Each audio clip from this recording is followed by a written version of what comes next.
Hello प्यारे बच्चों, मैं सुजाता चौहान आप सभी का अपनी ऑनलाइन टीचिंग क्लासेस में एक बार फिर स्वागत करती हूँ। बच्चों, आज क्लास 5th की हिंदी का मैं पाठ्यपुस्तक उड़ान से पहली कविता लेकर आई हूँ, जिसका शीर्षक है सूरज जीवन है धरती का। तो चलिए बच्चों, इसको रीड करते हैं और इस पोएम को समझते हैं। तो लेट्स स्टार्ट। हंसकर रोज जगाया करता सबको प्यारा सूरज, गाने चिड़िया के लाता है रोज हमारा सूरज। यह कविता प्रकाश मनु जी ने लिखी है और इस कविता में सूरज के बारे में बताया है, सूरज महत्व के बारे में बताया है। कवि कहते हैं, रोज सुबह सूरज हम सबको बड़े प्यार से हंसता मुस्कुराता हुआ जगाता है। और जब सूरज हमें जगाता है, अर्थात जब सूरज धरती पर अपना प्रकाश फैलाता है, तो सब जीव जाग जाते हैं और चिड़िया भी चहचहाने लगती हैं। और चहचहाती हुई चिड़ियाएं ऐसी लगती हैं मानो गीत गा रही हों। बड़े सवेरे सोने जैसा लगता बालक भोला, तेज दौड़ने लगता है फिर बना आग का गोला। बच्चों, इस स्टेंजे में सूरज के बारे में बताते हुए आगे कवि कहते हैं, सूरज के आकार के बारे में यहाँ पर वर्णन किया है। और आगे अब हमें इसी के बारे में कवि बताते हुए कहते हैं कि सुबह सुबह सूरज एक बालक के समान भोला शांत दिखाई देता है, परंतु जैसे ही दिन चढ़ने लगता है या हम कहें ज्यों दिन चढ़ता है, तो ये आग के गोले की तरह हो जाता है, अर्थात यह गर्म हो जाता है और इसकी द्वारा जो गर्मी आती है वो बहुत ही असहनीय हो जाती है, बहुत ज़्यादा गर्म हो जाता है। ज्यों दिन चढ़ने लगता है ये आग के गोले के समान लगने लगता है। शाम डूबने से पहले मन झिलमिल सा हो जाता, जाते जाते भी अंबर को आशा से रंग जाता।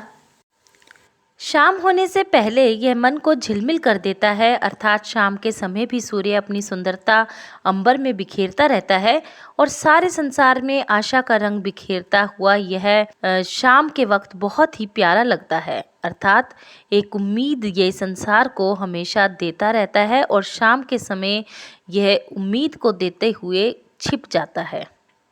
सूरज सिखलाता है हमको बड़े सवेरे उठना, प्यार भरे नन्हे फूलों सा हंसते गाते खिलना। आगे कवि कहते हैं कि सूरज हम सबको सुबह जल्दी उठना सिखाता है। जिस प्रकार सुबह सुबह सूरज अपने काम पे लग जाता है, उसी तरह से हम सभी को भी जल्दी उठकर अपने अपने कामों में लग जाना चाहिए। और फूल हमें सदा मुस्कुराने की प्रेरणा देते हैं।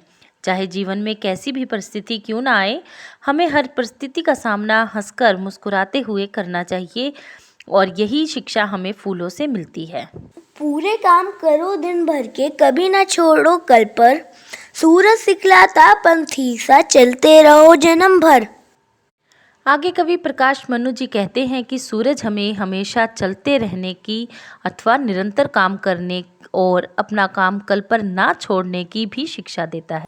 जिस प्रकार एक पंथी अर्थात राही निरंतर चलते रहता है, उसी प्रकार से सूरज भी हमें निरंतर चलने की प्रेरणा देता है और अपना काम कल पर कभी भी नहीं छोड़ने के लिए भी ये प्रेरित करता है।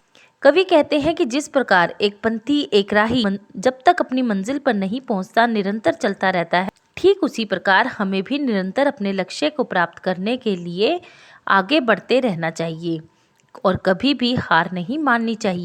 सूरज बिन सब और अंधेरा लगता सब कुछ फीका, इसलिए तो कहते सूरज जीवन है धरती। हमें सूरज की हमारे जीवन में क्या मूल्य है, क्या महत्व है, इसके बारे में बताया गया है। और कवि कहते हैं कि सूर्य के बिना हर तरफ अंधेरा ही अंधेरा है, सूर्य के बिना हर तरफ निराशा का माहौल रहता है और अगर सूर्य ना हो तो चारों ओर उदासीनता फैल जाती है।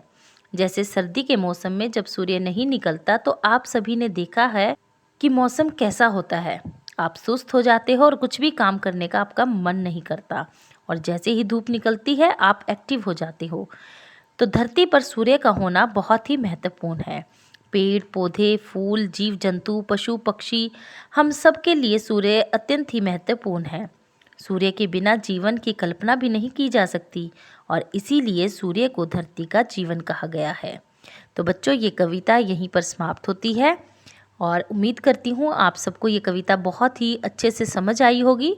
आप सभी का धन्यवाद। आगे ऐसी वीडियोस और मिलेंगी आपको, इसलिए आप मेरे चैनल को सब्सक्राइब कीजिए। इसका बुक वर्क है वो भी नेक्स्ट वीडियो में कराऊंगी। धन्यवाद।